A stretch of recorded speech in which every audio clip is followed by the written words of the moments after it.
Sabe aquela sensação de estar vivendo dentro de uma panela de pressão, com um monte de informação vindo de todos os lados, expectativas sociais e aquele medo constante de estar ficando para trás? É exatamente sobre isso que a gente vai conversar hoje. Essa imagem aqui parece familiar. Aquele sentimento de que a pilha de coisas para aprender e fazer só cresce, enquanto o tempo parece que encolhe cada vez mais, né? E olha, essa sensação de sobrecarga não é só coisa da cabeça, não. Ela tem sintomas bem reais, bem tangíveis, que muitos estudantes e profissionais sentem no dia a dia. Essa frase aqui é muita pressão. Foi o que pesquisadores mais ouviram ao conversar com estudantes de medicina. Virou quase um desabafo coletivo, sabe? Captura perfeitamente essa tensão intensa que muita gente compartilha. E olha que relato poderoso. É um ciclo vicioso que acaba com qualquer um. A pessoa deita para descansar, mas a cabeça simplesmente não desliga. Aí decide levantar para estudar, mas o corpo e a mente já não têm mais energia. O resultado? Exaustão total, sem descanso e sem produtividade. E o preço que se paga por essa pressão é alto, viu? Tanto para o corpo quanto para a mente. A gente está falando de crises de ansiedade, de sono e alimentação totalmente desregulados. O corpo começando a dar sinais, e aí na tentativa de dar conta de tudo, muitos acabam entrando numa rotina de usar estimulantes para ficar acordado e depois relaxantes para conseguir dormir. É uma bola de neve perigosa, mas afinal, que sentimento é esse? Não é só estresse. Acredite, existem nomes e definições bem específicas para essa pressão toda. Entender o diagnóstico é o primeiro passo para encontrar a solução. O primeiro diagnóstico é a ansiedade de informação. Esse termo foi criado por Richard Saul Wurman e, nossa, ele descreve perfeitamente aquele abismo que a gente sente entre o que a gente já sabe e aquela montanha de coisas que a gente acha que deveria saber. Gera uma angústia constante. E aí vem o outro lado da moeda, o lado social da coisa, o famoso FOMO, ou Fear of Missing Out. Sabe o que é? É aquele medo paralisante de estar perdendo a vida lá fora, de ver todo mundo tendo experiências incríveis, e isso se mistura com o pavor de ficar para trás nos estudos, de parecer ignorante. É uma combinação explosiva para a ansiedade. E isso não é só um sentimento vago, não. É algo que dá para medir. Olha só esse número, 25,1. Essa foi a pontuação média de FOMO num estudo com centenas de estudantes de medicina. Ou seja, é um fator real e muito significativo na vida de quem vive sob pressão. E toda essa ansiedade pode levar a um quadro que os especialistas chamam de bulimia informacional. É isso mesmo.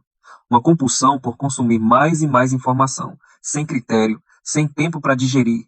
O objetivo não é mais aprender de verdade, é só acumular. Ok? Já entendemos os sintomas, já temos um diagnóstico, mas por que a gente se sente assim? A raiz do problema geralmente está num ciclo de pressões que vem de fora e medos que nascem aqui dentro da gente. O próprio Wurman explica isso de um jeito genial. Ele diz que o volume de informação hoje em dia é tão absurdo que a gente simplesmente perde a capacidade de diferenciar o que é importante do que não é. É como se nossos sentidos entrassem em curto-circuito. Tudo vira um grande ruído. E o que dispara esse curto-circuito? São várias coisas. Aquela ideia de que ter mais informação te dá mais poder, a pressão social para ter opinião sobre tudo e talvez o gatilho mais comum, olhar para o lado e achar que todo mundo está entendendo, menos a gente. Daí vem o medo, a vergonha de admitir que não sabe, o pavor de parecer que ficou para trás. Certo?